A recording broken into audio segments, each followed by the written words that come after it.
Saudara pemain biola cilik Aceh beraksi sambil unjuk bakat mereka di Taman Budaya Kota Banda Aceh. Mereka memanfaatkan waktu libur sekolah dengan melatih kemampuan bermain biola yang diajarkan langsung oleh pelatih biola ternama di Aceh. Selama latihan, mereka tetap patuh menerapkan protokol kesehatan.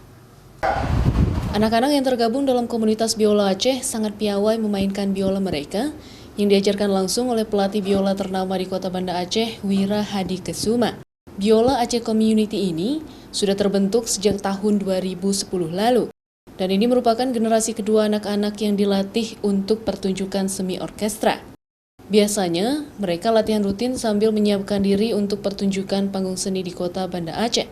Namun karena pandemi COVID-19, mereka hanya bisa beraksi sambil unjuk bakat dan ditampilkan di akun sosial media YouTube komunitas ini demi menjaga eksistensi.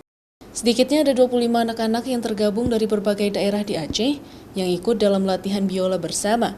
Mereka memanfaatkan waktu libur sekolah sambil mengasah kemampuan memainkan biola dan mencoba lagu-lagu baru.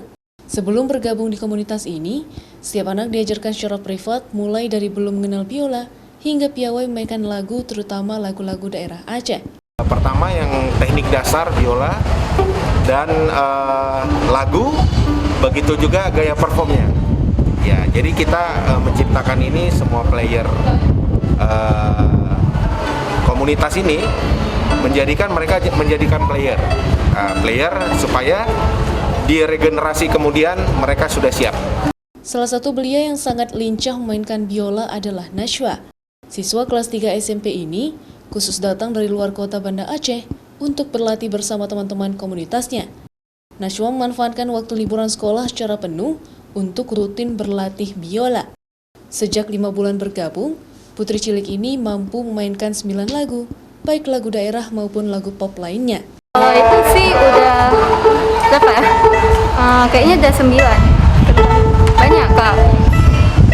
Ada Palang Putih, Bunga Cinta, Aceh Yang Sayang, Thousand Years, dan terus lagi dan lain-lain.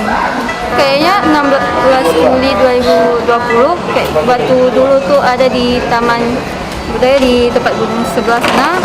Selain pemain biola, ada juga anak yang diajarkan alat musik lainnya seperti gitar dan vokal. Pelatih komunitas ini berharap anak didiknya bisa membentuk semi orkestra yang bisa menampilkan karya terbaik mereka. Selama latihan berlangsung, mereka tetap mematuhi protokol kesehatan seperti memakai masker dan sebisa mungkin menjaga jarak. Nova Misdayanti, Kompas TV, Banda Aceh.